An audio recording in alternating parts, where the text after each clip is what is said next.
મારું નામ મનીષા છે. હું એક મધ્યમવર્ગીય પરિવારમાંથી આવું છું.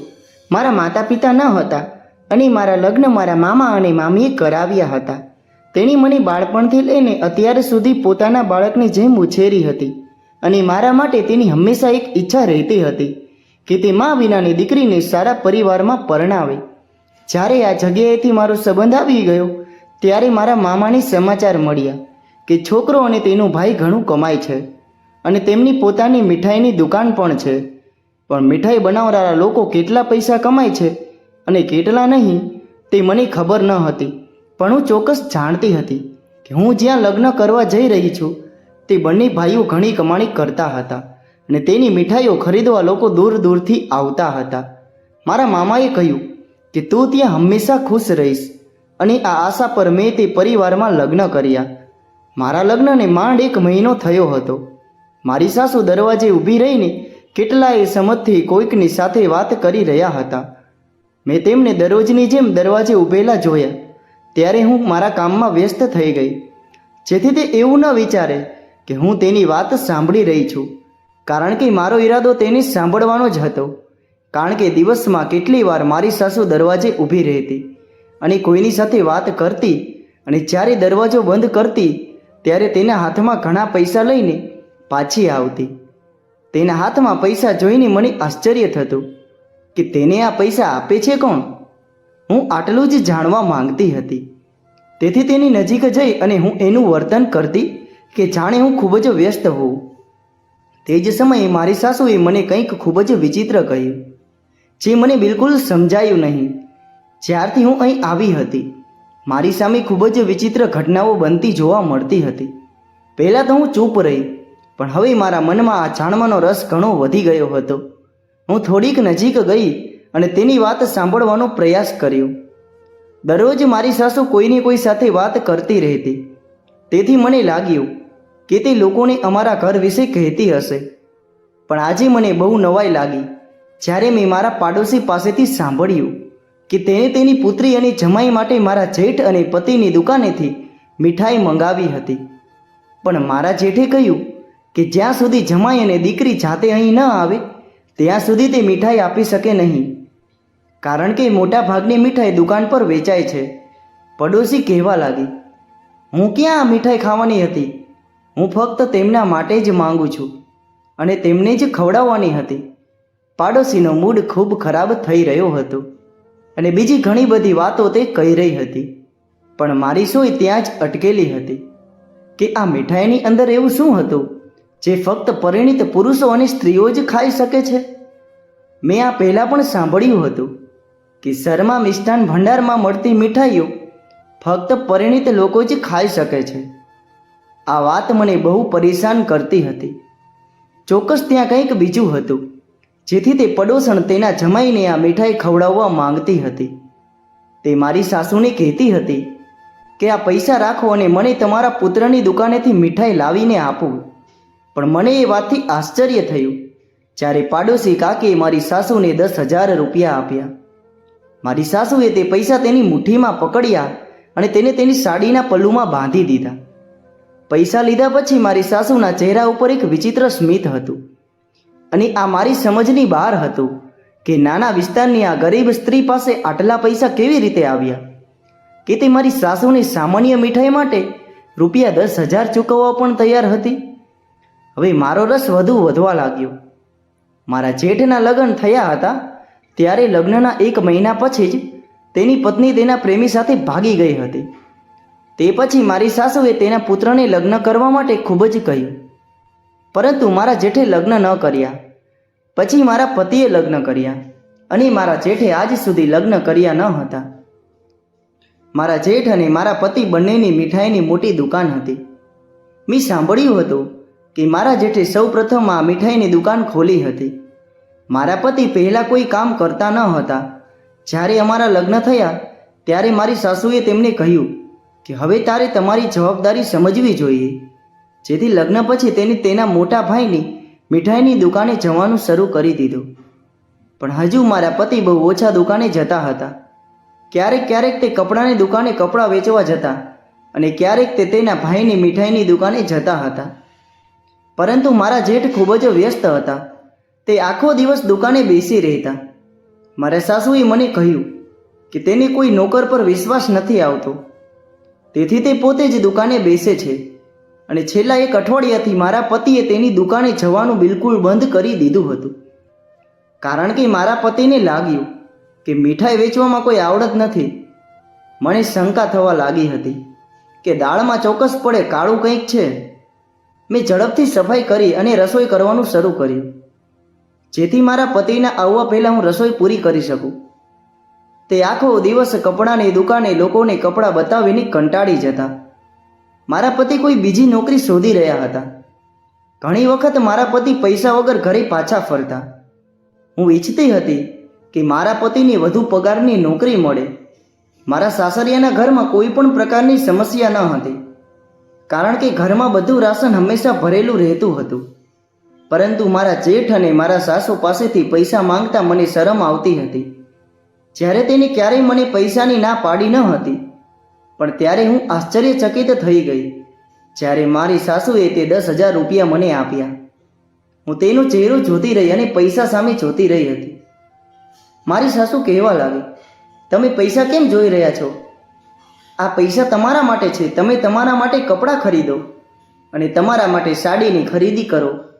હજુ તું નવી વહુ છે. જો તમે ઘરમાં નવા કપડાં પહેરશો તો તમે સારા દેખાશો. તે મારી નજીક બેઠી અને મારી સાથે વાત કરવા લાગી. પણ હું માની શકતી ન હતી. મેં પૈસા તરફ જોયું અને અચાનક મેં એક પ્રશ્ન પૂછ્યો. મારો પ્રશ્ન સાંભળતા જ મારા સાસુના ચહેરાનો રંગ ઉડી ગયો, કારણ કે મેં મારી સાસુને પૂછ્યું હતું કે આ પૈસા તમને પાડોશી આંટીએ આપ્યા હતા અને કેમ? આ સાંભળીને મારા સાસુના ચહેરા પરના હાવભાવ બદલાઈ ગયા. પણ હું જાણવા માંગતી હતી, પણ તેણે મને ઠપકો આપ્યો અને કહ્યું કે વહુ, તું મારા પર નજર રાખવા લાગી છે અને તારે પૂછવાની શું જરૂર છે કે તેને મને શા માટે પૈસા આપ્યા? અરે તે મારા પૈસા હતા. મેં તેને ઉધાર આપ્યા હતા. તેણે આજે મને પૈસા પરત કર્યા છે. બસ, બીજું કાંઈ નહીં. પછી તે ઊભી થઈ અને ઘણી વાતો કરીને ત્યાંથી ચાલી ગઈ અને હું ચૂપ થઈ ગઈ. પણ સાંજે ફરી મેં મારી સાસુને બીજી સ્ત્રી પાસેથી પૈસા લેતા જોયા. હવે મારી શંકા વિશ્વાસમાં ફેરવાઈ ગઈ હતી. કોઈક સ્ત્રીઓ પોતાના માટે અથવા તેના પતિ માટે મીઠાઈઓ મંગાવતી હતી. આ મીઠાઈના ભાવ એટલા ઊંચા ન હતા, પણ મારી સાસુ બધા પાસેથી વધુ ભાવ લેતી હતી. એક વખત સવારનો સમય હતો, જ્યારે હું મારા જેઠના રૂમમાં તેને નાસ્તો આપવા ગઈ તો તે મને જોઈને ચોંકી ગયા અને કહેવા લાગ્યા, મનીષા, તું અહીંયા શું કરે છે? તે મારી સામે ધ્યાનથી જોવા લાગ્યા. મેં નાસ્તાની ટ્રે તેમની સામે મૂકી અને કહ્યું, ભાઈ, માની તબિયત આજે સારી નથી. તે ઉઠી શકતી નથી, તેથી મારે તમારા રૂમમાં નાસ્તો લાવવો પડ્યો. મારા જેઠ ખૂબ જ નર્વસ દેખાતા હતા. હું આવી તે પહેલાં તેના હાથમાં કંઈક હતું અને તે મારાથી આ વાત છુપાવવાનો પ્રયાસ કરી રહ્યા હતા. પણ હું જેવી જ પાછી ફરું કે તરત જ મારી નજર એક બોક્સ ઉપર પડી. ખબર નહીં આ શેનું બોક્સ હતું. મેં પોતાના ઉપર કાબૂ રાખ્યો અને રૂમની બહાર આવી. મારું હૃદય ખૂબ જ જોરથી ધડકવા લાગ્યું કે આ બોક્સની અંદર શું હતું અને તે બોક્સને આવી રીતે છુપાવી રાખવાની શું જરૂર હતી? આ અમારા ઘરમાં શું ચાલી રહ્યું હતું? મને કંઈ સમજાતું ન હતું. તેથી આજે મેં હિંમત ભેગી કરી મારા જેઠ સાથે વાત કરવાનું વિચાર્યું. પરંતુ તે મોડી રાત સુધી ઘરે પરત ન ફરતા હું તેની રાહ જોતા ઊંઘી ગઈ હતી. પણ સવારે ઝડપથી તેના માટે નાસ્તો તૈયાર કરી અને હું તેના રૂમમાં દેવા ગઈ. પરંતુ મને આશ્ચર્ય થયું કે તેઓએ આજે દરવાજો અંદરથી બંધ કરી દીધો હતો. હું સમજી ગઈ હતી કે ગઈકાલે હું અચાનક તેના રૂમમાં ગઈ હતી અને આજે તેણે રૂમનો દરવાજો અંદરથી બંધ કરી દીધો હતો. મેં દરવાજો ખટખટાવ્યો તો તેણે દરવાજો ખોલ્યો, પણ તેણે દરવાજેથી જ નાસ્તો લઈ લીધો અને દરવાજો બંધ કરી દીધો. મારા જેઠના રૂમની સફાઈ પણ મારી સાસુ કરતી હતી. ગઈકાલે મારા સાસુને તાવ આવ્યો હતો, તેથી મેં જોયું કે મારા જેઠના રૂમમાં એક મોટું બોક્સ રાખવામાં આવ્યું હતું અને તેમાં સફેદ રંગનો પાવડર રાખવામાં આવ્યો હતો. તે સફેદ પાવડર શું હતો તે હું સમજી શકી નહીં. હું હજુ તેના દરવાજાની બહાર ઊભી હતી, કારણ કે મારે તેને આ વિશે વાત કરવી હતી. થોડી વાર પછી મારા જેઠે એક થેલો લઈને બહાર નીકળ્યા અને જોઈ તેણે કહ્યું, હા મનીષા, કોઈ કામ હોય તો કહે. તેની આશ્ચર્યથી મને પ્રશ્ન પૂછવાનું શરૂ કર્યું. મેં કહ્યું, હા ભાઈ, મારે તમારી સાથે કંઈક વાત કરવી છે. મેં તમારી મીઠાઈના ઘણા વખાણ સાંભળ્યા છે. આજે તમે દુકાનેથી ઘરે આવો તો મારા માટે પણ રાત્રે મીઠાઈ લઈ આવજો. મને ખબર ન હતી કે અમારી પોતાની દુકાનની મીઠાઈઓ આટલી પ્રખ્યાત છે. તેને ખરીદવા માટે દૂર દૂરથી લોકો આવે છે. જ્યારે ઘણા લોકો ઘરે માજીને મીઠાઈનો ઓર્ડર દેવા આવે છે. અને અહીં મારા લગ્નને 1 મહિનો થઈ ગયો અને આજ સુધી મેં તમારા હાથની બનાવેલી મીઠાઈઓ ચાખી નથી. મારે પણ તમારા દ્વારા બનાવેલી મીઠાઈઓ ચાખવી છે. તો તમે રાત્રે મારા માટે 1 કિલો મીઠાઈ લાવજો. મેં હસીને મારા જેઠને આ વાત કહી, જેથી તે મારા ઉપર શંકા ના કરે. ખરેખર હું મારા જેઠના ચહેરા પરના હાવભાવ જોવા માંગતી હતી. મને સાંભળતાની સાથે જ તેના ચહેરાનો રંગ ઉતરી ગયો હતો.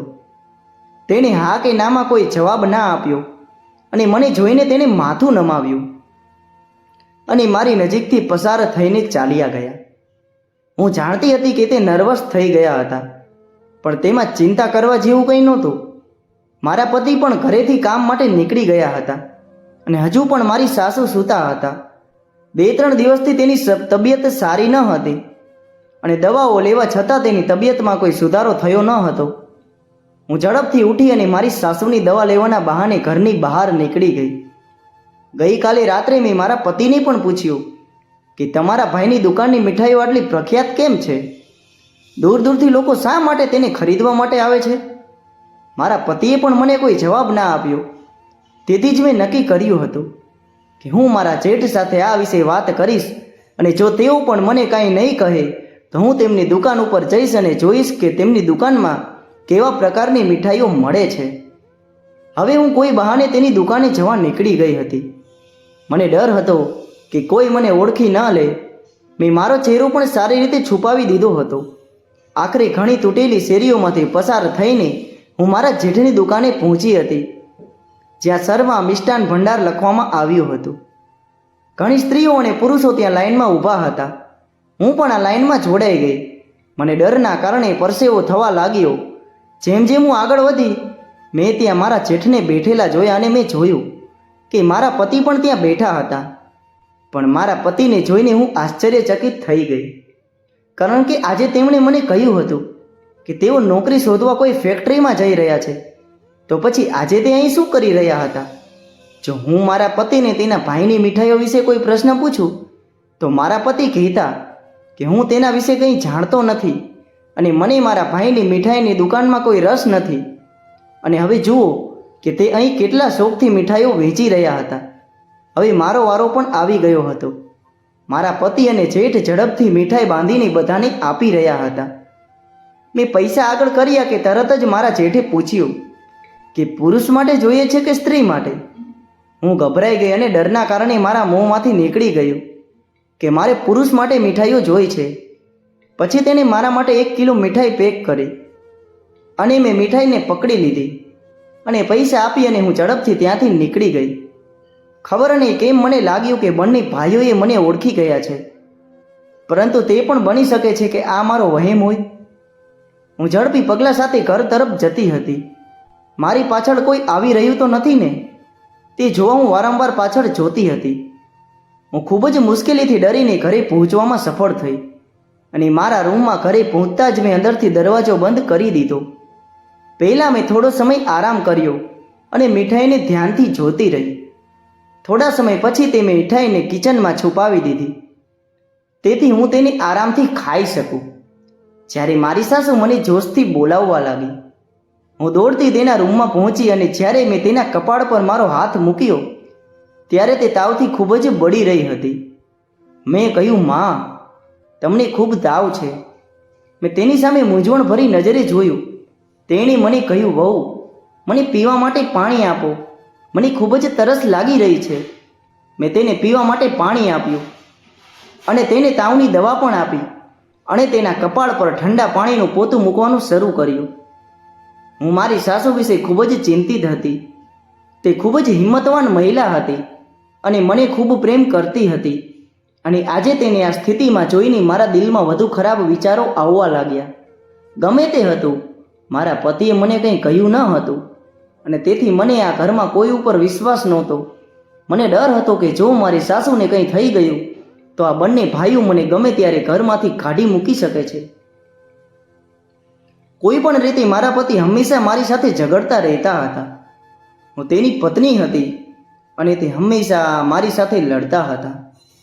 મારા પતિ પાસે કોઈ કાયમી નોકરી નહોતી, આથી તે ખૂબ જ ચીડચીડિયા રહેવા લાગ્યા હતા. લગ્ન પહેલાં તેણે કોઈ મહેનત કરી ન હતી. લગ્ન પછી જ્યારે જવાબદારીઓ વધવા લાગી તો તેણે નોકરીની યાદ આવવા લાગી. હું હંમેશા મારા સાસુની સેવા કરતી. મારા સાસરિયાના ઘરનું વાતાવરણ બહુ વિચિત્ર હતું. લગ્નના બીજા જ દિવસે વિસ્તારની ઘણી સ્ત્રી આવી અને મને જોઈ અને પછી મારા વિશે વાત કરતી. તે મને વિવિધ પ્રકારના પ્રશ્નો પૂછતી હતી કે તમે કેટલો અભ્યાસ કર્યો છે, તમારી મામીનું ઘર ક્યાં છે, ખબર નહીં તે કેવા પ્રકારની વાતો કરતી હતી. હું અહીં એક અઠવાડિયા પછી જ કંટાળી ગઈ હતી. મારા પતિ મને ક્યાંય બહાર ફરવા પણ લઈ ગયા ન હતા. મારા સાસરિયાના ઘરમાં પૈસાની કોઈ કમી ન હતી. મારા સસરા મૃત્યુ પામ્યા હતા અને મારી સાસુ ઘરે રહેતી હતી. મેં સાંભળ્યું હતું કે મારા જેઠ જ દુકાનમાંથી આટલા બધા પૈસા કમાઈને લાવે છે, પણ મીઠાઈની દુકાનમાંથી કોઈ આટલું કેવી રીતે કમાઈ શકે? પરંતુ થોડા જ દિવસોમાં મને એક અજીબો ગરીબ વાત જાણવા મળી, જેણે મને આશ્ચર્યચકિત કરી કે મારા જેઠની દુકાનેથી ફક્ત પરિણીત લોકો જ મીઠાઈ લઈ આવે છે. એવું તે શું હતું કે માત્ર પરિણીત લોકો જ આ મીઠાઈ ખાઈ શકે? આ વાત હું પચાવી શકી નહીં, એટલે જ આજે મેં મીઠાઈ લઈને હું આવી હતી. મેં જોયું કે મારી સાસુ સૂઈ ગઈ હતી અને તેનો તાવ પણ ઉતરી ગયો હતો. હું ઝડપથી કિચનમાં ગઈ અને ડરથી મેં તે મીઠાઈનો ડબ્બો ખોલ્યો અને ખોલતા જ મારા પગ નીચેથી જમીને નીકળી ગઈ અને મને ચક્કર આવવા લાગ્યા. મીઠાઈના બોક્સની અંદર 1 કિલો મીઠાઈના બદલે માત્ર 2 ટુકડા મીઠાઈના હતા અને કાગળની બનેલી પડીકી હતી જેમાં સફેદ પાવડર હતો, જે જોઈ અને હું દોડી ગઈ અને મીઠાઈમાં મેં મારા પલંગની નીચે છુપાવી દીધી. હું સમજી શકી નહીં કે આ લોકો કઈ રમત રમી રહ્યા છે. શું તે નશાનું પેકેટ હતું કે ઝેરનું જે લોકોના શરીરમાં જઈ રહ્યું હતું? તે લોકો એટલા મૂર્ખ હતા કે આટલા પૈસા ખર્ચ્યા પછી તેઓ વિચાર્યા વગર આ વસ્તુ ખરીદતા હતા. મારું માથું ફરતું હતું અને મારું શરીર ધ્રુજતું હતું. સવારથી મેં કશું ખાધું ન હતું, તેથી મને ચક્કર આવવા લાગ્યા અને મારી આંખો સામે અંધકાર છવાઈ ગયો. જ્યારે હું ફરીથી હોશમાં આવી ત્યારે હું મારા રૂમમાં હતી અને મારી સામે મારી સાસુ અને મારા પાડોશીની મહિલાઓ હતી, જે મારી સામે હસતા હસતા જોઈ રહ્યા હતા. મેં હિંમત એકઠી કરી અને ઊભી થઈ અને પાડોશમાંથી એક છોકરી અમારા ઘરે આવી હતી. તે મારા માટે ગ્લાસમાં પાણી લાવી. તેણે મને પાણીનો ગ્લાસ આપ્યો અને કહેવા લાગી, ભાભી તમે તો હદ કરી દીધી, તમારે અમારું ધ્યાન રાખવું જોઈએ. તેણે શું કહ્યું તે હું સમજી શકી નહીં. ત્યારે મારા સાસુએ પણ કહ્યું, હા દીકરે, તે સાચું કહે છે. જો આવી હાલતમાં બાળકને કંઈક થયું હોત તો? હું આ સાંભળીને ચોંકી ગઈ. મેં કહ્યું, કયું બાળક? આ સાંભળી મારી સાસુ હસવા લાગી અને કહ્યું, ડૉક્ટર હમણાં જ આવ્યા હતા. તારું ચેકઅપ કર્યા પછી કહ્યું કે તું માં બનવાની છે. તે મારા માથા ઉપર હાથ મૂકીને બોલવા લાગી કે હવે બાળકનો અવાજ આપણા ઘરમાં પણ ગુંજશે. હું મારા સાસુના ચહેરાને જોઈ રહી હતી. તે ખૂબ જ ખુશ દેખાતી હતી. આ ખૂબ જ ખુશીના સમાચાર હતા, પણ મને ખબર નથી કે હું કેમ ખુશ નહોતી. મેં મારા દિલને સમજાવવાની કોશિશ કરી, પણ મારા દિલમાં અનેક સવાલો બેઠા હતા. ખબર નહીં કેમ મારું હૃદય ડરથી ભરાઈ ગયું હતું. હું બેડ પરથી ઉઠવા માંગતી હતી, પણ મારી સાસુએ કહ્યું કે વહુ, હવે તમે આરામ કરો. મેં વિજયને ફોન કર્યો છે, તે હોટલમાંથી જમવાનું લેતો આવશે અને તેના ઘરે આવતા જ તું તેને આ ખુશખબર કહી દેજે. મારા સાસુએ કહ્યું કે કાલે તું વિજય સાથે જઈને સારા ડૉક્ટર પાસે તપાસ કરાવજે.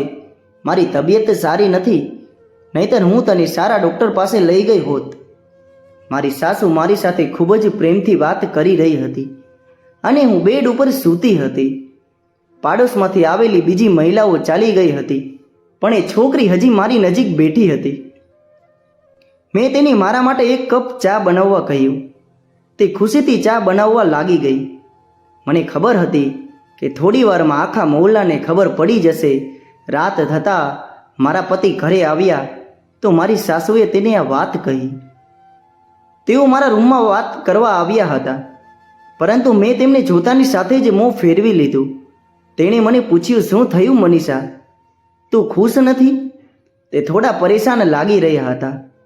મેં તેમને કહ્યું, હું ખુશ નથી, અને મેં મારા પતિ પર બૂમો પાડવાનું શરૂ કરી દીધું હતું, જેથી મારો અવાજ બહાર બેઠેલા મારા જેઠ પણ સાંભળી શકે.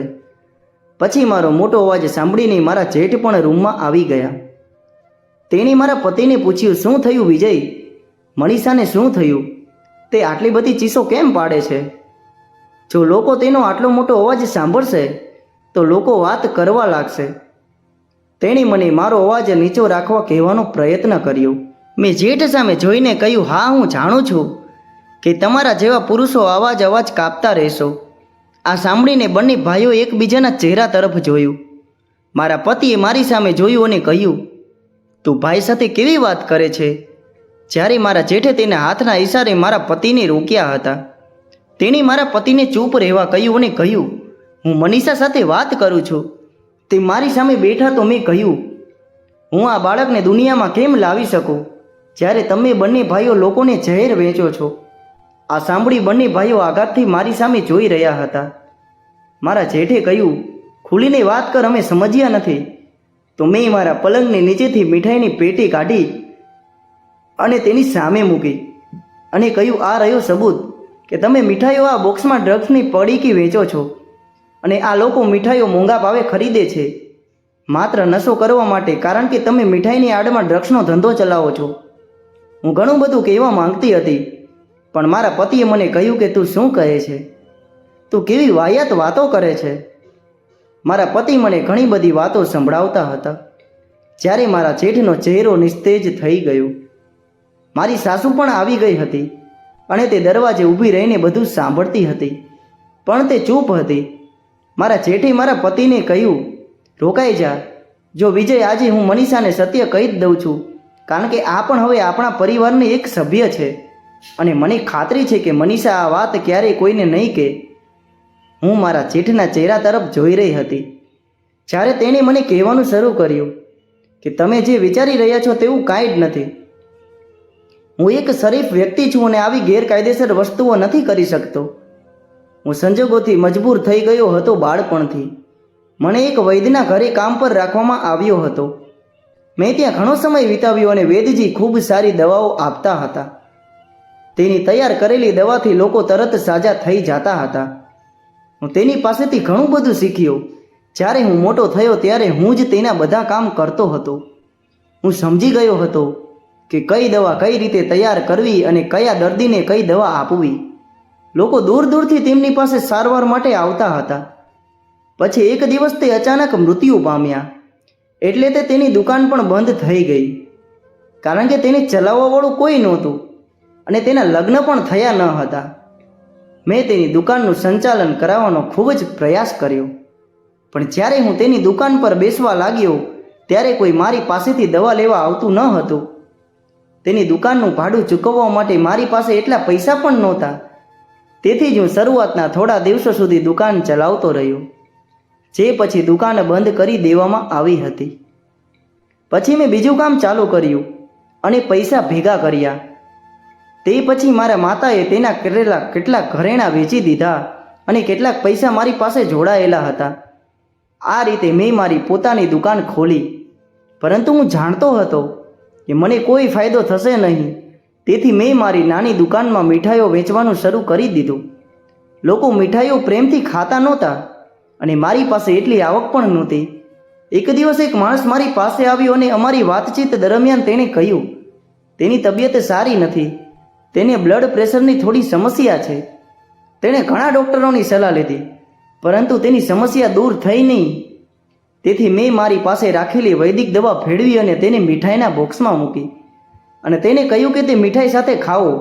મારો હેતુ તે માણસને મદદ કરવાનો હતો અને સમસ્યાનો ઉકેલ લાવવાનો હતો. બીજા દિવસે તે માણસ મારી પાસે આવ્યો અને મને કહ્યું કે તારી દવા લીધા પછી મારી તબિયત એકદમ ઠીક થઈ ગઈ છે. તે આશ્ચર્ય અને ખુશીથી મારી સામે જોઈ રહ્યો હતો અને મને વધુ મીઠાઈઓ ખરીદવા કહ્યું. મેં દવાનું બંડલ બનાવ્યું અને તેને મીઠાઈના બોક્સમાં આપ્યું.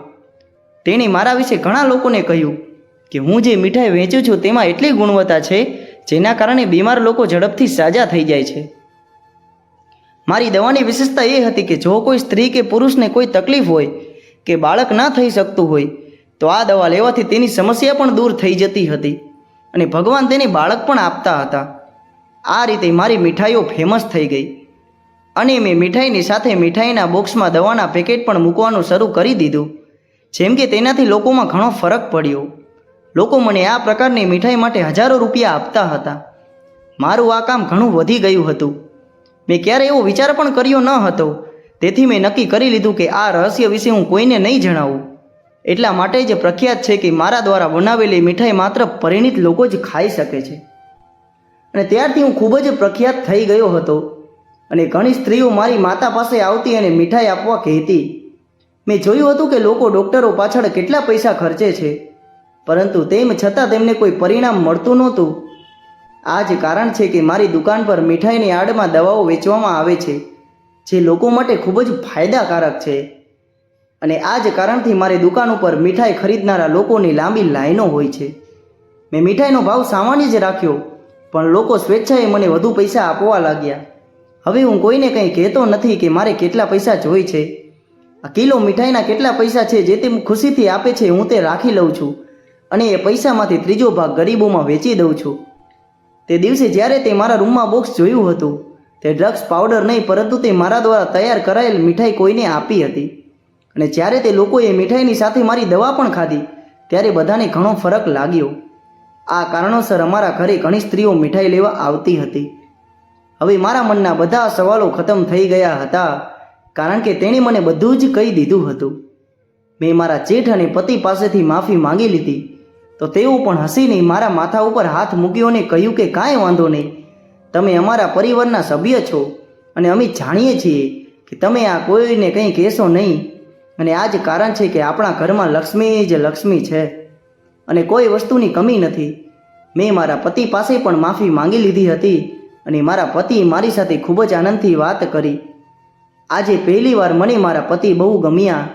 મેં મારા જેઠને કહ્યું કે ભાઈ, તમે લગ્ન કેમ નથી કરતા?